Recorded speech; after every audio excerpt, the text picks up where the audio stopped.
ஒருத்தவனை ஏமாத்தணும்னா அவனுடைய ஆசையை தூண்டணும் சார் அப்படின்னு சீனுக்கு சீனு சிலிர்க்க வைக்கிற மாதிரி வசனங்களை பேசி ஒரு ஹிட் கொடுத்து தமிழ் சினிமாவுக்குள்ள கதாநாயகனா தன்னை வலுவா பதிய வச்சாரு நட்டி நடராஜ். கேமராமேனா பெருமளவுல புகழ் பெற்றிருந்தாலும் ஹீரோவா இப்ப ரசிகர்கள் மத்தியில நன்கு அறியப்பட்டிருக்கக்கூடிய நடராஜ் பாத்தீங்கன்னா அடுத்து போங்கு அப்படின்னு ஒரு படத்துல நடிச்சிருக்காரு. போங்கு திரைப்படத்துடைய படக்குழு சந்திப்பு அண்மையில நடந்துச்சு. படத்துல இருந்து நிறைய பேர் வந்து நம்ம கூட பேசிட்டு இருந்தாங்க. தந்தி டிவிக்காக பிரத்யேகமா போங்கு படத்துடைய நட்சத்திரங்கள் என்ன சொல்லியிருக்காங்க அப்படின்றத வாங்க பார்க்கலாம். பேசிக்கா போங்குன்னு வச்சது காரணமே வந்து ஒரு லைஃப்ல சின்ன ஏமாற்றம் வரும். சோ அதை மீறி நம்ம சில விஷயங்கள் செய்யும் போது அதுல ஒரு வெற்றி கிடைக்கும். அந்த ஏமாற்றத்தும் போது சில வழிகளை நம்ம அப்ரோச் பண்ணுவோம். சாதாரணமா சென்னை ஸ்லாங்ல தமிழ்ல பேசும்போது பாத்தீங்கன்னா போங்குடா அப்படின்னு சொல்லுவாங்க. சரியான போங்காட்டமா இருக்குது அந்த மாதிரியான ஒரு விஷயம் தான் இது. இந்த படமா பார்க்கும்போது உங்களுடைய அந்த டைட்டிலுக்கான என்ன காரணங்கிறது வந்து புரியும். இந்த படத்தோட பேசிக் திங் வந்து நான் முன்னாடியே சொன்ன மாதிரி வந்து ஏமாற்றம் இருக்கும், வாழ்க்கையில ஸ்லிப் ஆகலாம். ஆனா அது வந்து ஒரு தவறான எண்ணத்தோட பார்க்காம பாசிட்டிவ் நோட்ல பார்த்து முன்னேறி வந்து செஞ்சா எப்படிலாம் இருக்க முடியும் அப்படிங்கறத இந்த படம் ரொம்ப இன்ட்ரெஸ்டிங் அமைஞ்சிருக்கு. இது வந்து தாஜ் அவருடைய முதல் படம். தாஜ் வந்து சாபு சிறில் அந்த மாதிரி மிகப்பெரிய ஆர்ட் டைரக்டர் டாஸ்ல ஒர்க் பண்ணாரு. முதல் முறையா இயக்கம் டைரக்ஷன் ட்ரை பண்றாரு.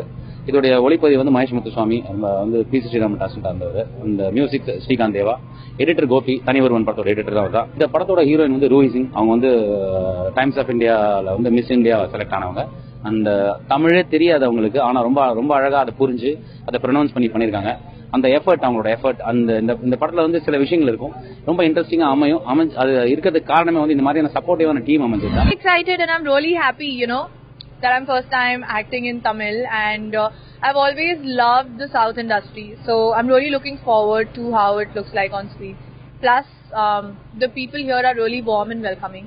So I'm really already I'm getting so many Twitter messages and stuff that looking forward to seeing your film, and I'm from Chennai and I'm from here and there, so I'm very excited.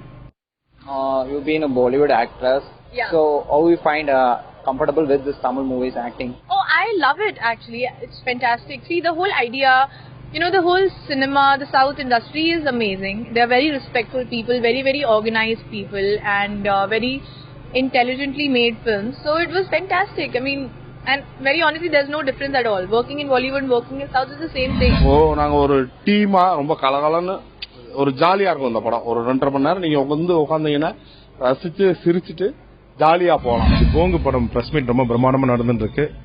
போங்கு படம் வந்து பாத்தீங்கன்னா எனக்கு மிகப்பெரிய மைல்கல்ல. ரொம்ப ஸ்டாண்டர்டான music இந்த படத்துல நான் கொடுத்திருக்கேன். இப்ப இது சமீபத்தில் வரப்போற நம்ம திருநாள் படமும் வந்து எல்லாரும் நல்லா இருந்தாங்க. வேற மாதிரியான வந்து ஒரு மியூசிக் வந்து இந்த படத்துல இருக்கு நம்ம போங்கு படத்துல.